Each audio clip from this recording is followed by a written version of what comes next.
let's break down some book notes. I have been delaying recording because I was trying to finish the book, and then I realized, why do I have to wait till I'm done with the book to record an episode? In fact, I should be recording these while I'm in the middle of reading the book and learning them, because that's what this is about. So, the book that we're going to talk about right now is Marshall McLuhan for Beginners. Actually, technically, it's called McLuhan for Beginners. This is a whole series of books, these for beginners books. They typically, this particular, I guess, what would you call it, strain of books. There are a lot of for beginner books out there, for dummy books, but this particular type is about uh, scientific ideas, cultural ideas, books, authors. Um, there's some on architecture.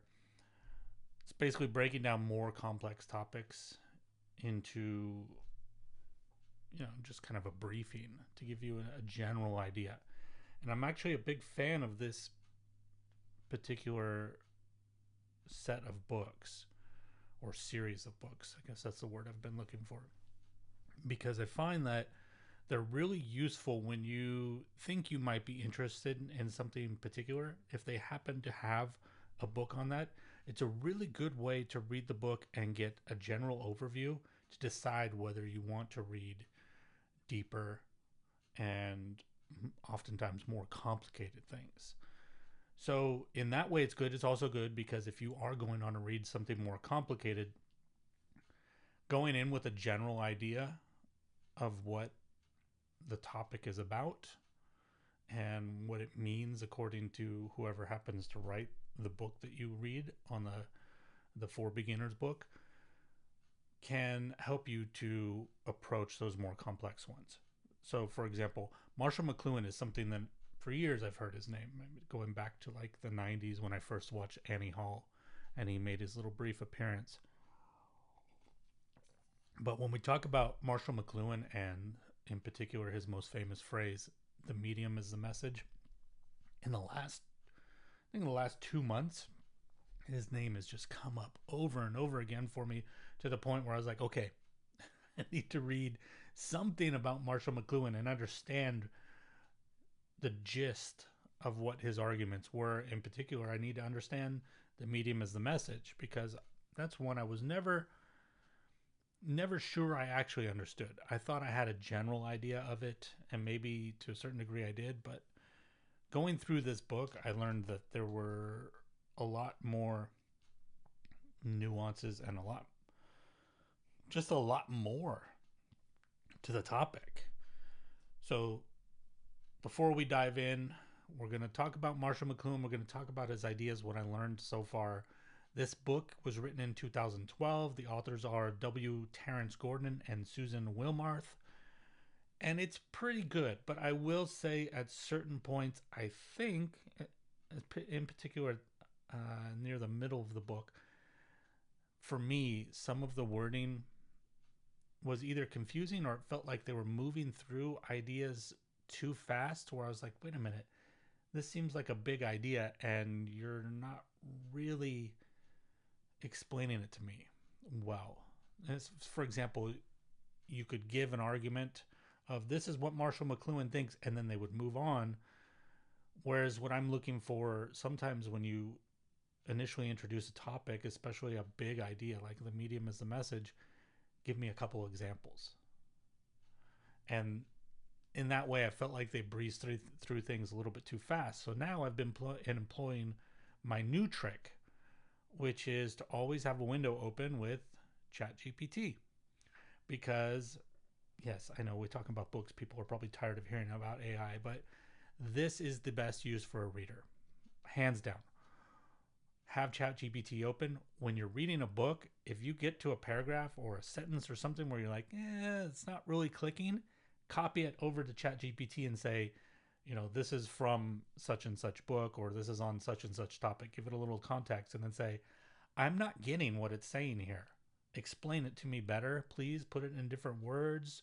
Make sure that I get it. And it's going to do a really good job of that. But That's not the trick. The trick is most of the time you're going to read it and you're like, still not positive that I'm getting that.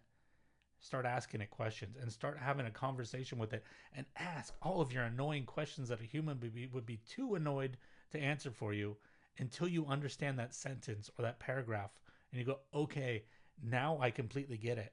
And then go back to the book. It will transform your reading. It's like having a private tutor right there.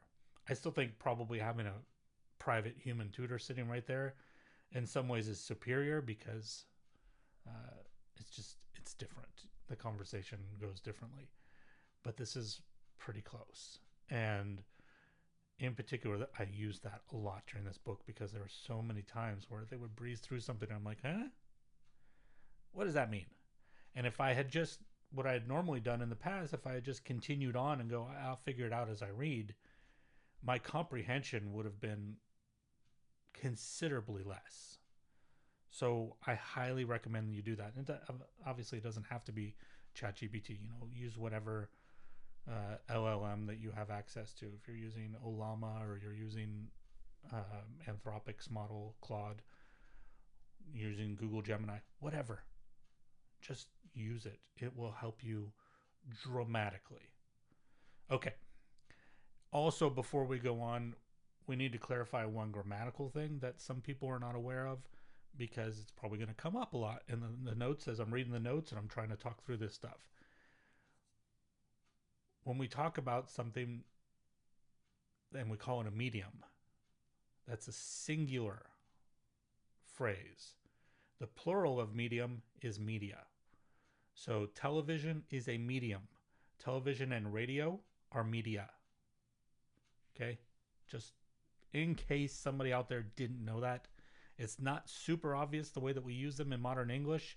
When we talk about media, we're talking about either the media, the news media, or we're talking about, like, in art, mixed media, which is actually closer to the meaning.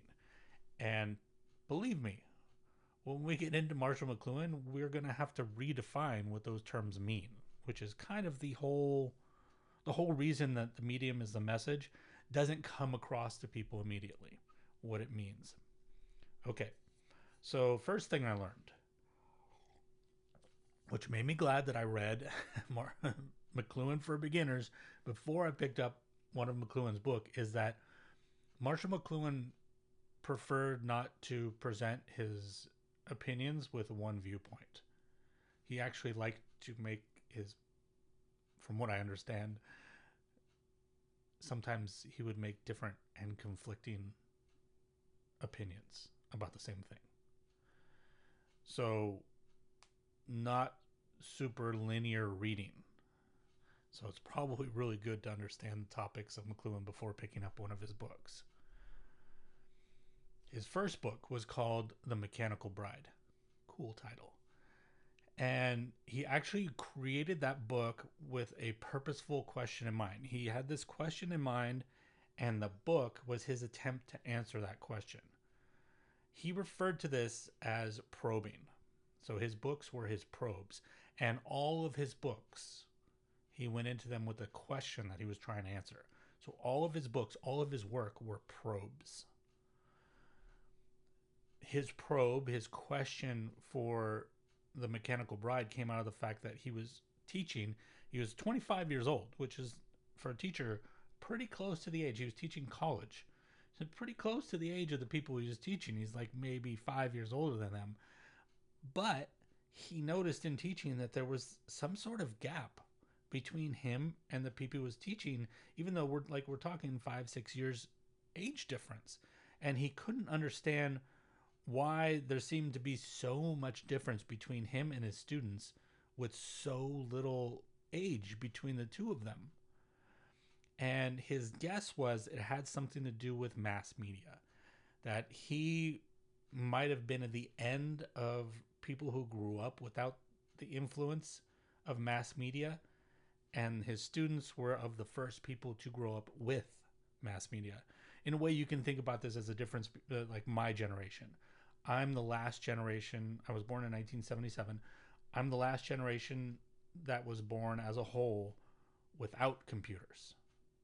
And then computers were developed as I was growing up. Like when I was in high school, that's when the internet and all of this stuff started to happen. But I was already a developed human being at that point. So the generation after me grew up with computers already existing. So there's in a way there's a gap between my generation and that generation, because for me, when I go to capture an idea, my first thought is to grab a writing instrument and a piece of paper. And as much as I use computers and all and smartphones and all of that, when I really need to think about something, like something's really confusing me, I don't do it on a computer. It happens on paper or it happens on a whiteboard, like I have on the wall behind my computer right now, because of how I developed. Whereas people who came after me might go straight to something on the computer.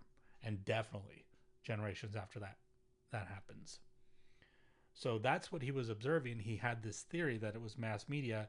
So The Mechanical Bride was an investigation of mass media to try to understand whether that was true or not. This is kind of a side point, but I think this is an interesting note. And you have to forgive me. I'm doing these in the order that they happen in the book. So this isn't, this isn't an education on Marshall McLuhan. This is me going through my notes in the order that I read the book. So I'm at the mercy of the order that things are talked about in the book.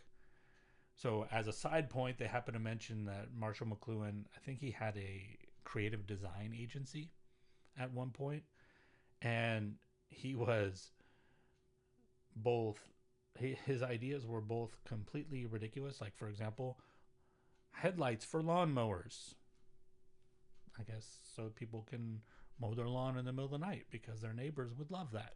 Bad idea. But his great ideas were way ahead of their time. Like, he was the first person, at least that I've ever heard of, to talk about, hey, why don't we put soft drinks into aluminum containers? Obviously, since he's most well known for a medium as a message, nobody paid attention. Somebody else came up with the idea. They made all the money from that. The reason this is of importance is because it reminded me of something a friend of mine told me years ago. And when I say years ago, we're talking probably 20 years ago. We used to go to this local bar, and he would always be sketching in his sketchbook. And I don't remember how we got on the topic, but he said the reason he was sketching all the time is because he was taught that you have to go through 1,000 shitty sketches to get to a good one. So the faster you go through those 1,000 shitty sketches, the faster you get to drawing well. And I thought that that was very similar to what's going on here with McLuhan, except maybe not exactly. Maybe you have to have, and you have to let out all of these crazy, weird ideas like lawnmower headlights in order to get to the quality ideas like aluminum soft drink containers. Maybe the two are tied together. And if you hold back the ridiculous ideas, then you also end up holding back the good ones.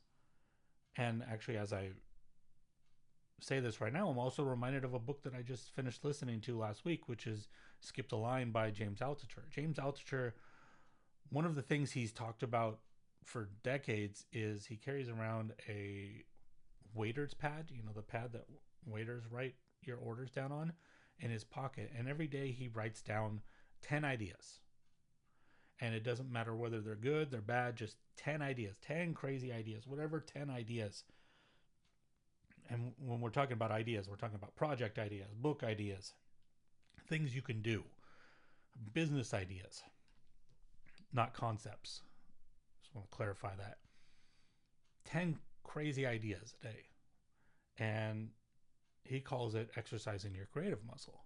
So I think that fits here as well. Side note on that, but I thought it was really important and really, to me, connected with what sometimes we referred to as writer's block or creative block. That maybe we're blocked because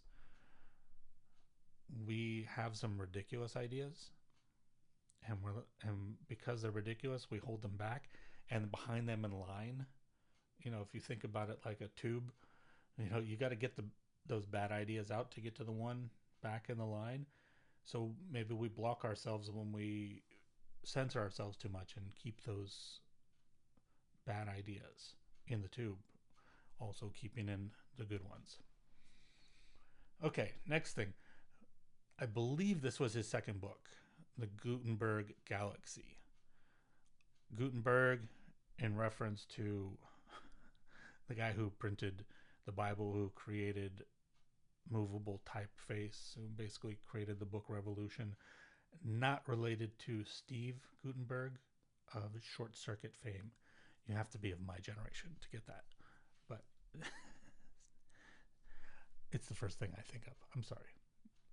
In the Gutenberg Galaxy, McLuhan argues that Gutenberg's invention of the mobile type forced human beings to begin to comprehend things in a linear, uniformed, connected, continuous fashion. So in other words, the form of the book,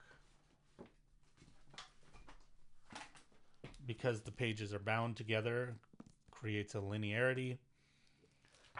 Because of the structure of the pages. And his argument was that the invention of this forced us to think in that manner. I'm not sure I buy into that argument, because I think it seems to insinuate that writing first existed when movable type was made. But handwriting existed long before that. Cuneiform existed long before that. Hieroglyphics existed long before that. In Europe, before this, books were created by scribes, where they would sit and they would hand copy the books into codex. So a codex is the idea that I was talking about there, of pages bound together. Before that, you had scrolls, or you just had loose leaf. A codex is this bound form. This existed before movable type. So I'm not sure I buy into his argument that movable type made all of those things happen, because the books that existed before movable type were bound together and presented in a linear, connected, and uniform fashion. Uniform being a more flexible word there. It's not. That's the one point where we could argue maybe. With movable type, essentially all the books are identical, right? Because it's the same stamp that's putting down the same letters in the same exact places. Whereas the scribes are handwriting. So technically you could say that they are less uniform. But if you saw the books and the script that these scribes were doing, it's pretty mechanical. So it's pretty close to uniform in my opinion. But the point being, I don't buy that movable type put things in the human mind in a linear fashion, because the codex existed before movable type. So, sorry, Marshall. Maybe there's something in his argument that I'm not getting, because remember, this is just a book for beginners. So I'm just getting this sliver of an argument, maybe in the context of his actual book in Gutenberg Galaxy. Maybe having read the whole book, there's context to that argument that I'm not getting, that I'm not privy to yet. So keep that in mind. The point with reading these notes and sharing these notes with everybody is just to get us thinking about the topics. I'm not presenting myself as an educator. I'm reading the book. I'm taking notes, and my notes are my understanding, with, as I mentioned earlier, sometimes the help of ChatGPT. That is me learning, and that's why presenting the ideas in a conversational format is really important to me, because that's where a lot of learning happens. Not just in the book to face interview, my face to the book interview, or the even the chat GPT interaction, but the human interaction as well. And I don't get enough of that. So let's move on. In regard to media, I'm reading the screen now. McLuhan had two theories. Okay, so this is McLuhan's two theories on media. Number one, he would say that we become what we behold. It's pretty straightforward. In a way, it's like the phrase "garbage in, garbage out." If you watch garbage, your head's full of garbage. What media we expose ourselves to affects who we are. And I think that's true. What books you read affects who you are. If you read a lot of romance novels, you're probably a pretty romantic person. If you read a lot of horror novels, then maybe you like that. You like the spookiness of things. You like the eeriness of things. If you read a lot of mystery novels, maybe you have an analytical mind that wants to analyze crimes and puzzles and things like that. That's what he's saying there, essentially. Once again, go back to what I said at the beginning. McLuhan says things that contradict himself, so I'm sure that there are passages where he says something completely different. And I've also noticed with McLuhan, oftentimes the things that he says mean more than one thing. But that's what I get from that. The second thing he says about media is we shape our tools, and therefore our tools shape us. I should clarify here. When I say we become what we behold, and then I say we shape our tools, and therefore our tools shape us, these are quotes from the book I'm reading. What's not clear in the book is whether these are the actual words of McLuhan or whether these are the paraphrasing by the people who wrote this book. So I don't positively know who those two quotes are coming from. But the way that they're shaped together really well, so it sounds like maybe they might be McLuhan. They remind me of the medium as a message. They're packaged really well. We shape our tools, and therefore our tools shape us. It seems very packaged. What he means by this is similar to what I just said before. We become what we behold. Why? Because our tools shape us. We create books, but then books create us. There's a cyclical thing there. So it's like taking it to the next step there. When McLuhan talks about message, he actually is asking us to think about the word message in a larger sense than we normally use it. When we normally use the word message, we mean what is being said. What's the message? What is being said? Watch a movie. What's the message of this movie? Climate change. That's the message. That's what's being said. But for McLuhan, the message is bigger than that. What he means when he says message is he means to convey how a medium affects society. How television affects society is its message. How books change society is its message. How radio changed society is its message. So when he says message, he doesn't mean what's being said. He means what the full effect is. So if what is being said is a small form of the effect on society, then when he says message, he means it in the fuller, broader sense of all of the effects that it has upon it.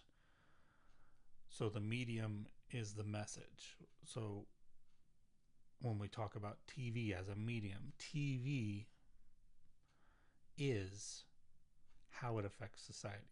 That's kind of the fullness of his statement. Still not clear exactly what that means, but we're getting there.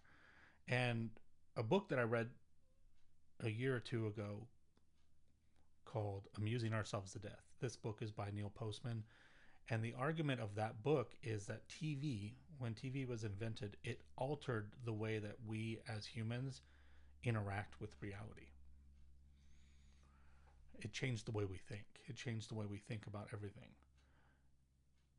What's interesting about that is Neil Postman was either, I can't remember if he was a fan of Marshall McLuhan or if he was an actual student of Marshall McLuhan.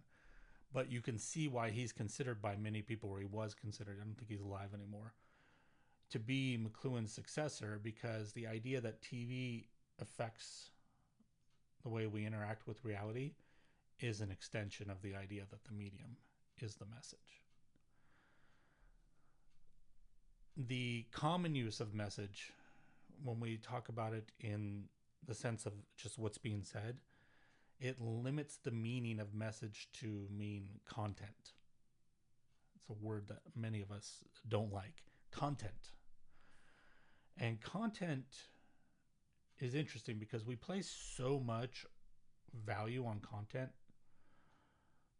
But McLuhan says that, and this is part of what he means by the medium as the message, is what you say with a medium is often of very little importance. So what is actually being said actually means very little. It has very little effect on society. The thing that has the large effect on society is the media itself. So what is said on TV is of little importance compared to TV itself. For example, there was, probably still is, but I remember growing up, there was this huge debate about violence on television, and is it desensitizing people and creating more crime? That's content. That's talking about content.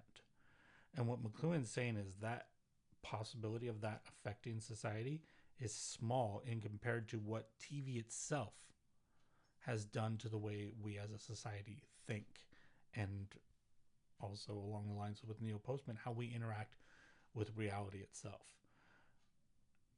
And I should probably clarify when I say things like how we interact with reality, it sounds like I'm talking about something metaphysical, but what Neil Postman was just talking about is just how we deal with day-to-day reality, how we think about the way we dress, how we think about the food we eat. All of these things were altered by television.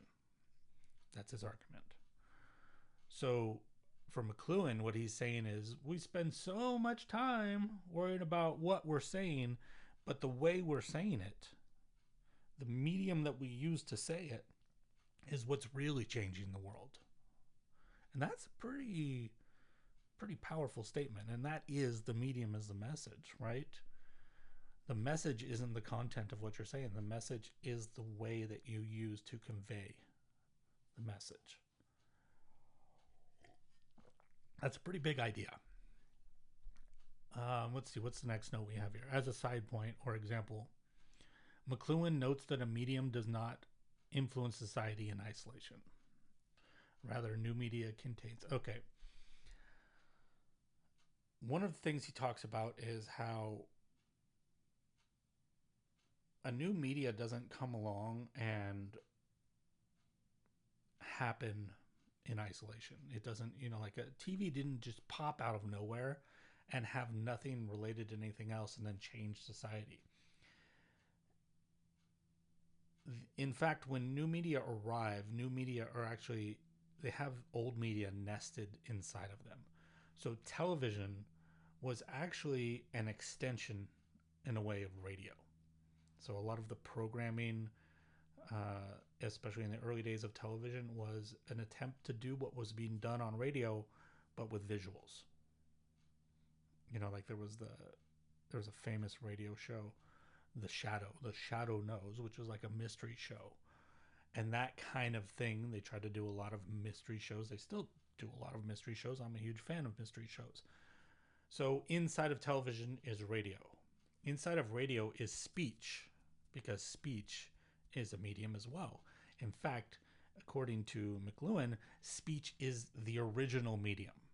The only thing that's nested inside of speech is thought. But thought is not a medium because it happens inside of us. It's not a conveyance to the rest of the world. So speech is the original medium. Other examples would have been inside of computers is typewriters. Inside of typewriters is writing. And inside of writing is speech. So they all nest inside of each other. So when he says they don't happen in isolation, what he means is that they don't happen independent of themselves, but they are actually modifications or amplifications of the pre-existing media. Okay. Uh, Apparently, what's funny when I do these, the reason I enjoy doing this is because I start to explain things and I realize, oh, I understand this a little bit more than I thought I did. When I look at the notes, it's one of the dangerous things about note taking. Sorry, tangent. One of the strange things about note taking is even if you take notes extensively, like I did here, in the sense that I have the book open here as I'm reading, if I'm comprehending something, some idea is standing out to me, I take the note then. And I try to capture the idea the best I can in my words there. This is something that's talked about in the Zettelkasten system a lot, putting things into your own words. But that's actually not enough, because you can do that and you put that note there and then you come to it later, and what happens oftentimes is your brain doesn't go into comprehension mode when you look at that note. Your brain goes into recognition mode when it looks at that note. Oh yes, I remember that note. But it doesn't actually open up to the full thought of that note. It just registers it.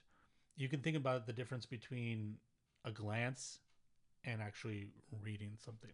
You glance, oh yeah, I know what that is. It's a tree. But you're not actually looking at the tree, observing the tree, noticing all the leaves. So when we actually communicate or try to communicate the note, the idea, the concept, we're forced into that analytical state where we have to really break it down into other pieces and find ways to articulate it. And that actually increases our learning. And this is what Richard Feynman would always get at when he said that the best way to learn is to teach something. So I've been aware of all these concepts before, but right now, right in the middle of doing this, it's hitting me for the first time of like, wow, Feynman was really onto something when he said that, because I came into this thinking, hey, I took good notes. I'm pretty sure I understand that book pretty well. But now that I'm doing this, I'm realizing, oh, I'm actually learning right now in this moment. And when I walk away from this, I'm going to have a deeper understanding of this book. So hopefully, in some way, this can offer some of that to you as well. Because my hope is you listen to these notes, not that you go, hey, thanks for the information, like I'm a Cliff Notes or something like that, but that you actually go and you pick up the book and find out the places where I'm wrong or the places where I misunderstood things, because then you're engaging in your own thought process and taking your own notes and doing something to actually articulate it and to teach it yourself. So, tangent over. Coffee, sip.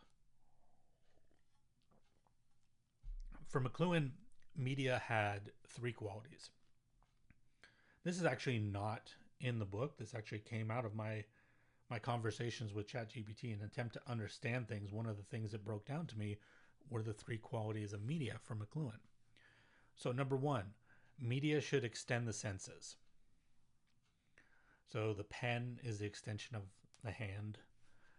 The television is the extension of the ears and the eyes, because you're seeing and you're hearing. This is what he means by extensions of the senses. Number 2, media should be an agent for societal change.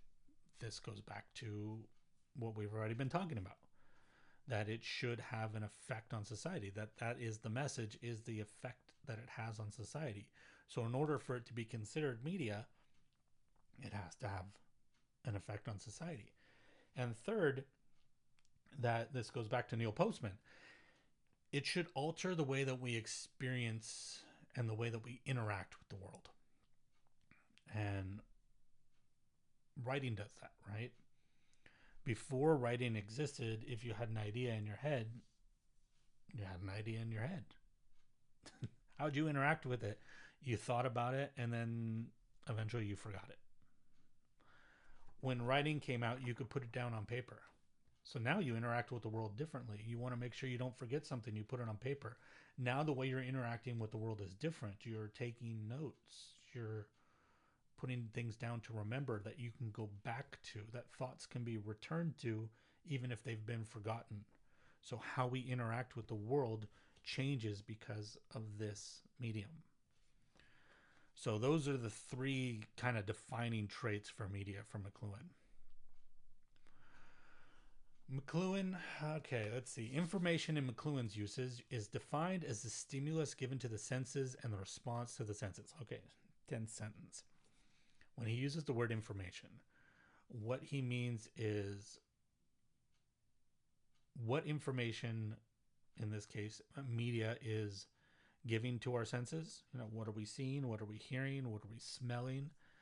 And information is also how our senses respond to that stimulus, how we respond to that smell, how we respond to that sound, how we respond to that image, that icon. So information, the word information contains both of those things for him. And when we talk about information, this is how he categorizes media. For him, there are two types of media. There's hot media and cool media. Hot media can also be called high definition, which is a little bit confusing for us in modern times because high definition is how, when I say that, we think of television automatically. It does fit into that, like that definition does align with this definition, but he talks about high definition media that is not just visual. So for example, when we say high definition video, we mean, it has a lot of detail. You can see a lot of detail, but sounds can be high definition. Smells can be high definition. It's not just limited to visual the way that we currently limit the definition of high definition to just visuals. So something that's hot has a lot of definition. Something that's cool is low definition. So let me explain that. These are pretty important points to him. Let's go back to what I said about information. It is this information that's given to the senses, the stimulus that's given to the senses, and our response. So high definition media gives a lot of information to the senses. And as a result, the senses and the person have less to do. Whereas cool media, low definition media, gives us less information and requires more on our part. Okay, now let's go down even deeper on that. A high definition photo, a 4K video, we'll say, or 8K video. You're getting so much detail that you're pretty much seeing exactly what was there. So your mind doesn't have to do any imagining to fill in gaps because you're seeing pretty much exactly what was filmed. Whereas a sketch or a stick figure, low definition, I'm giving you very little information. So your brain has to do more imagining. It has to do more to fill in the gaps for comprehension.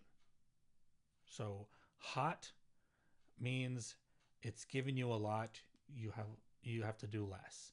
Cool means it's giving you less, you have to do more. Examples for him are cartoons are cool, which makes sense because a cartoon has less detail than a photograph. Speech is cool because you're only getting the words that the person chooses to give you. You're not getting any of the other senses. The telephone, same thing, because the telephone is basically the same thing as speech. Whereas high definition would be something like TV. I think it's not on the list, but a television is giving you visual and it's also giving you sound. And now that we have high definition video, you're getting a lot of detail on both of those. Photographs are high definition, or yeah, they're high definition or hot, because a photograph is taking pretty much exactly a representation of what's in front of you. Whereas speech, they're both limited to one thing. You can only look at a photo, you can't hear a photo. And speech, you can only hear, you can't look at speech. But I think speech is considered low definition because, like I said, it's limited to the word choice and the articulation of the person speaking. So, and it's limited to their vocabulary, limited to their language. I don't have any of this explained. This is me making sense. Radio is considered high or hot, and print is considered hot. Not positive on why those are. So you guys can contemplate it. Like I said, not an expert on any of this stuff. Just explaining what I get. I gotta put my glasses on. I've been trying to avoid putting my glasses on, but my eyes start to strain after a while. I'm not sure that one's super important. Well, since I mentioned it, we might as well talk about it. McLuhan referred to his writing style, in particular the ones that he used for understanding media and the Gutenberg galaxy. He referred to it as mosaic writing. And what he said he was trying to do was to bring the fragmented coolness, which goes back to our hot and cool, of television into the hot medium of print. What's interesting about that is it seems to contradict my belief that television would be considered a hot medium, because it says the coolness of television, the fragmented coolness of television. So apparently he thought television was a cool medium to the hot medium of print. I can't help you guys with that. That's a tough one. This is an example of where I would probably go back and forth for a while with an AI to try to understand. Because there's just something I'm not getting enough information from the book to really.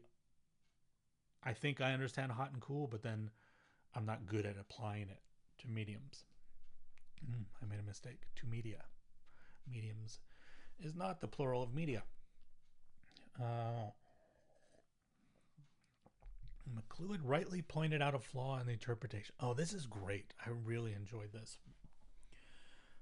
One of the things that McLuhan talked about is the story of Narcissus. This is the mythical story of Narcissus. If you don't know the story, essentially, I can't remember why he was punished by the gods. I think it was because he was, if I remember correctly, he was beautiful and he was more beautiful than one of the gods. And that made the god angry. So punished Narcissus by putting him in front of a pool where he fell. I don't really remember the story. But essentially, he falls in love with his reflection in this water. I can't remember what the punishment was. If it was just he was stuck to stare at this pond for the rest of his life. The reason that this is important is because when people talk about Narcissus and we talk about narcissism, which is self-love, and I'm using air quotes there because it's a bad definition because it doesn't actually reflect the actual story. We talk about Narcissus and narcissism as love of self because we're remembering the story how he looked in this pond and fell in love with the reflection of himself in the water. So, he fell in love with himself. So therefore, narcissism is love for yourself. But it leaves a key point of the story out. And this is one of the things that McLuhan points out is when he looked in that water, the reflection, the water was a cool medium. It was low definition because it was a rippled water. And when he looked into that water, he didn't look in the water and go, hey, there's me. Wow, I love me. He looked in the water, and what he saw, he didn't actually recognize as his own reflection. He didn't know he was looking at himself because it was a cool medium. It wasn't giving him enough information. So what he saw, he thought he was seeing a nymph. And the nymph is what he fell in love with. He didn't fall in love with himself because he didn't know he was looking at himself. You know, from a metaphysical point of view, what he fell in love with was himself, but he didn't know that. And I believe the point here also is that if he had known, if he could see better and had known that that was just a picture of himself, then he would not have fallen in love with it. So therefore, narcissism doesn't really relate to the story of Narcissus. It's a misinterpretation of his story because he didn't actually purposely fall in love with himself. He fell in love with a picture of himself that he thought was something else. So he fell in love with that something else, a nymph, an imaginary nymph. That's what McLuhan was pointing out is the problem with low definition medium, is that it can lead to deception. So Narcissus, his failure was in not evaluating the medium. He didn't look at the water and go, this is kind of ripply. Maybe I shouldn't trust what I'm looking at. So I guess if I remember correctly, this led to his death. Like, he died. So his failure to analyze the medium by which he was receiving the stimulus led to his death. And this is what McLuhan finds valuable about this, is because his whole point is we need to evaluate our media. How is it affecting us? And if we don't, then there are dangerous consequences. You know, obviously not death necessarily, but possibly, you know, who knows? Okay, other things about media. Every medium, and this is really him, I think, just trying to get some alliteration here, but every medium both amplifies and amputates our senses. I think of it this way. Every technology has good and bad. It's a double-edged sword. What he means by this is that we understand, we've talked about this already, about the amplification of the senses. You know, that photographs, they amplify our senses in the sense that it can get closer than our eye can, or it can take a picture from farther away than our eye can, or it can take a picture and present something to us that we weren't present to see. So that's an extension, an amplification of our senses. But it amputates them as well because there are negatives. So examples. The automobile allowed us to reach further distances and to traverse them faster. So we can go further and we can go places faster. But as a result, now we walk less and most of us are overweight. So amplification, amputation. The phone allows us to communicate across vast distances. But now we communicate face-to-face less because we need to communicate face-to-face less. The electric lights, they allow us to operate after dark. We can do things after the sun goes down. But we stay up later and we screw up our circadian rhythms. Amplification, amputation, double-edged sword. We're nearing the end here. I think there's only about 4 more points here that, as far as this point that I've read in the book. And I hope that when you guys listen or watch, you know, this podcast and video now, that you'll comment on some of these ideas, because like I said, it's the human interaction that's really the value of this. So the amplification brought on by new media often leads to periods of explosive growth. We can see that, right? You know, right now, we can probably argue that AI is a new media, and we're seeing explosive growth because of it. But because it's double-edged sword, as the amplification grows, so does the amputation. So the positives grow, so do the negatives. They're tied together. Kind of straightforward. I think we already understood that. What this eventually leads to is overheating. This is his term, overheating. A media gets overheated. And what we do in response to that is we implode. We begin to reverse, and we reverse some of those amplification benefits. So we start to see this this growth, explosive growth in amplification, but as I said, also in amputation. And maybe we start to notice, oh my, for example, social media and the detrimental effects on teenage girls is something that's talked about a lot, or the age of anxiety. The guys who wrote The Coddling of the American Mind, their new book, or it might just be Jonathan Haidt. I'm not sure if both of them wrote. I don't know if Greg Lukianoff wrote that as well. But anyways, that's a huge growth, and then someone going, whoa, let's pay attention to this huge amputation, this huge negative that's coming along with it. And so what do we do as a society? At a certain point, we start to reverse. Like with these things. I mean, go on YouTube and type in smartphone or phone, and you're going to find tons of videos about dumb phones. People talking about, I don't have a pocket notebook here, but people, thumbnails of pocket notebooks, and be like, my new note system, or how I'm avoiding scrolling, or this saved my life, this changed my life. That's the reversing. That's the implosion there. Whereas we're going, whoa, this stuff has been too much. Let's backtrack a little bit. And in a way, this reminds me of, actually, let me make one more point there. What happens is we get to a point of overheating, and then the implosion happens, and we retract.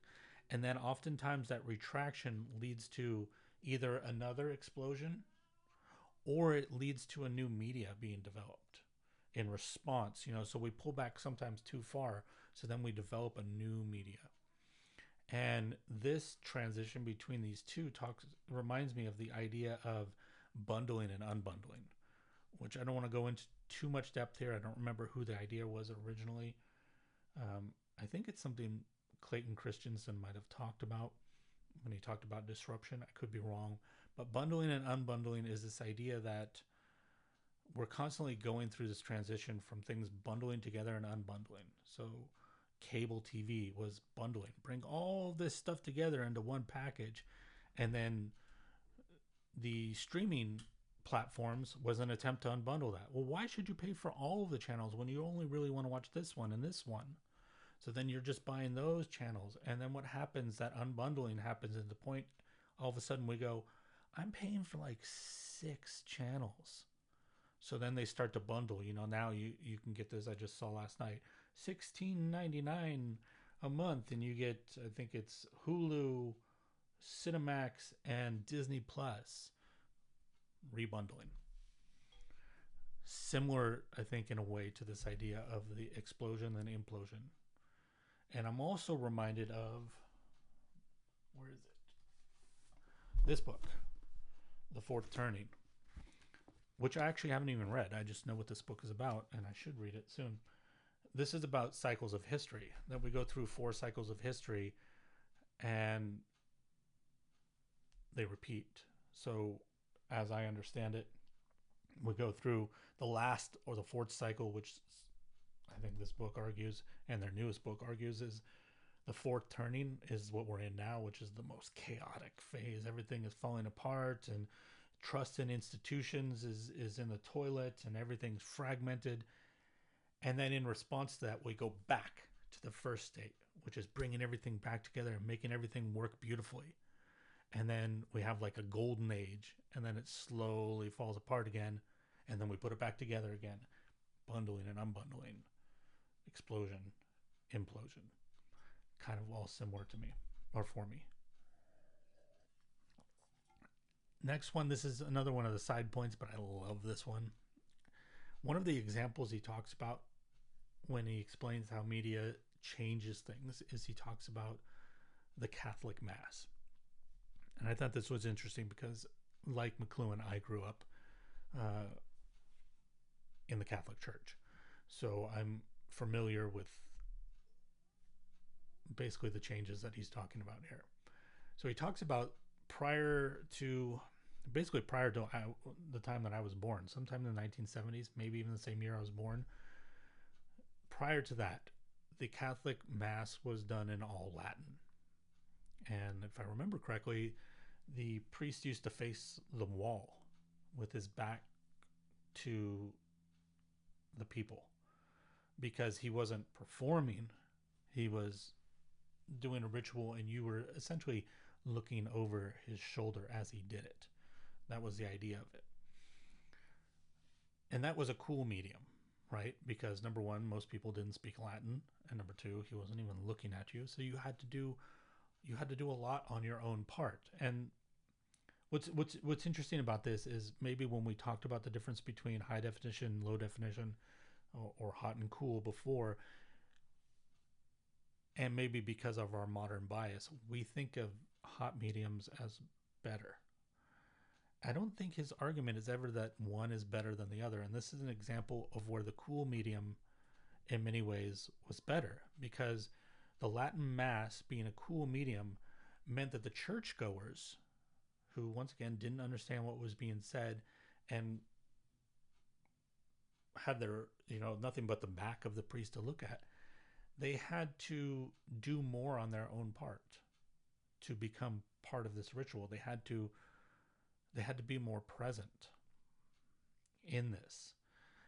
And when they changed the Mass to the vernacular language, so the vernacular is, whatever the common people are speaking in America, English, in China, Chinese, whatever the vernacular language is, so the non-Latin language, the language that everyone that went into the church understood and spoke, when they changed to that and when they started using microphones, that meant that people had to rely less on the things that they provided. When I said that the cool medium forces you to provide more, now they were getting more definition. They were getting higher definition, so they had to do less. So the tactile response of using rosaries became less important because, once again, they're getting information that they can hear and understand. They started using incense less, so the olfactory senses were less important. So the literal amplification of the voice, it actually changed the architecture of churches. Because before the microphone was used, the architecture of the church, when we think about old churches, the reason that the old churches were shaped like that, not only because they were beautiful, but was because it was meant to amplify the voice so that people could hear what was being said. When you no longer needed that because of the microphone, that's when you started getting square and smaller and lower ceilings, and either places that amplified the voice less just because it wasn't needed, or places that were meant for the acoustics of a microphone instead of the acoustics of the spoken voice.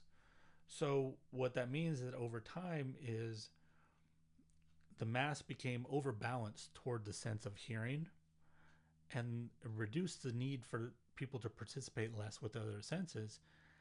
And his argument was that it actually led to the ritual being more focused on entertainment and less on the search for deep spiritual experiences.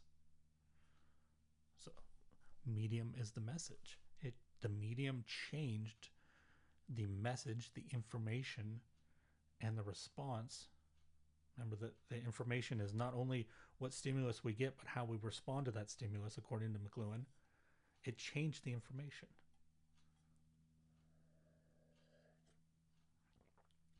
One thing, actually, I'm gonna swap these two around because my last point is an argument with something that's said in the book that I don't agree with. So let me tell you the other note that I have. The other note that I have is that if new media leads to societal epidemics, which is explosion that we're talking about, which is the explosion, the spread. Maybe I didn't make that clear earlier. When we talk about explosion, we mean the way it spreads across society. You know, nobody was using AI 5 years ago, really, and then explosion. It's everywhere. It's in every app you use.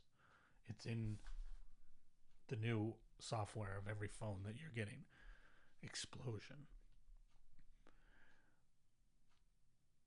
McLuhan thought that the artist was of supreme importance because the artist tempers the immune system of society. I'm going to grab a book. Something I'm going to refer to in a second. What he means by this is sometimes when that explosion happens, the overheating is an immune response. Like, whoa, too much, too fast. You've heard people say that. It's too much, too fast. That's an immune response from society. Whoa, whoa, whoa, whoa. And what he says is that the artist tempers this in a way because the artist is actually often the person who experiences and plays with and questions new media before it explodes or while it explodes. So they actually prepare us for it by, you know, the artists, all the artists talking about all the possible detrimental effects of AI. They're tempering us for this explosion because we're thinking about these things before they've completely taken over the world. So we're actually prepared to think about it more. So in a way, the artist actually facilitates us to tolerate that explosion a little bit longer before we reach the overheating.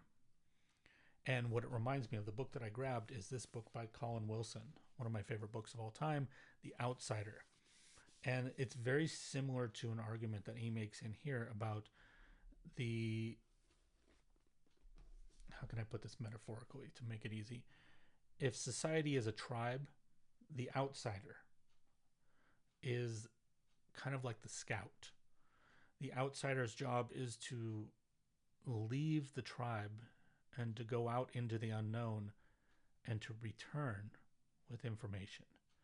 And in a way, the artist is the outsider. And actually, this book is about outsiders in literature. So the artist goes into the unknown. So a new medium. They go into the new medium and they explore it and they come back with information about it. Okay, our last point. My minor contention with something in this book. I think at times, like I said, it's hard because it's a for beginners book. So they can't really go into depth, but I think sometimes some of the arguments they make me wonder if they understand the arguments. Sorry, I just, it's the way I felt with one part. It just bugged me. So there's this argument that the optical scanner, you know, now we have them on the top of every inkjet printer has an optical scanner, but you know, you used to just get the scanner. Artists still do, you know, to scan their art. But the argument was that the optical scanner made writing things by typewriter or quill obsolete. It's a weird argument, especially the use of the word quill thrown in there. The reason it's weird is, number one, the typewriter wasn't made obsolete by the optical scanner. The typewriter was made obsolete by the personal computer. We didn't go from typewriting to all of a sudden scanning things. We went from typewriting to typing on the computer. And the optical scanner didn't make the quill obsolete. Long before that, we made the quill obsolete with, well, this is a pencil, but with pens. And then with typewriters, and then with personal computers. So I don't see the logic in that argument. But assuming neither of those are true, let's just pretend that neither of those things are true. The optical scanner would not have contributed to the obsolescence of writing. That doesn't make any sense, because The only thing that the optical scanner did was stop us from having to copy things. So in a way, it stopped the typewriter in the sense that I didn't, if I need a copy of this business form before the scanner, I would have to go to the typewriter and type it again. And before that, when we go back to the codex that I was talking about and the scribes, I need a copy of this book. Yes. Okay. Then you get the quill and you copy that book. So in that way, yes. But that's only one thing. That's just copying.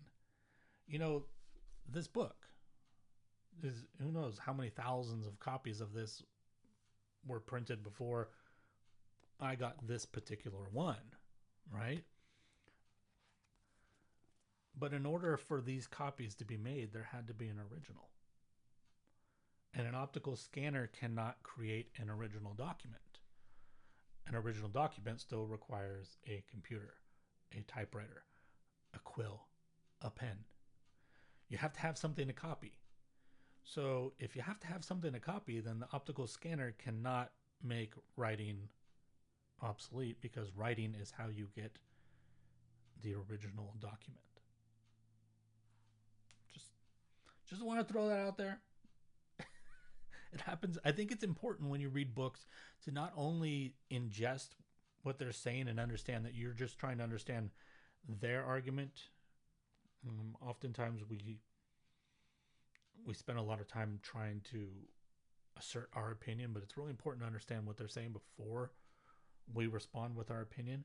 But it's also important when there are flaws in the book, because books are made by humans, that we react to them, that we not only agree with our books and copy our books, but we argue with them, that we have points of contention with them, because that means we're using this noodly thing inside of our skull. All right. Well, so what page is that? 158. Yeah. So I think I'm a little over halfway through this book. I'm not sure if we'll do another episode on this book, because it depends on how the book goes. And what I mean by that is, sometimes with these books for beginners, the second half of the book can just be a reiteration of the beginning. And if the second half is just a reiteration and there's nothing new brought to the table, I won't bother doing an episode on the notes. But if there are new concepts, or maybe the way things from the beginning are explained in a different way that's superior, or maybe dramatically inferior, we can talk about that. If not, then I guess we will do another episode when I start another book. I'm going to try to do these episodes more frequently.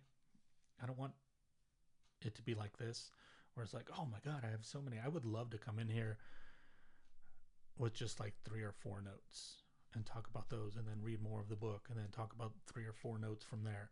So I think I'm going to approach things more in that manner.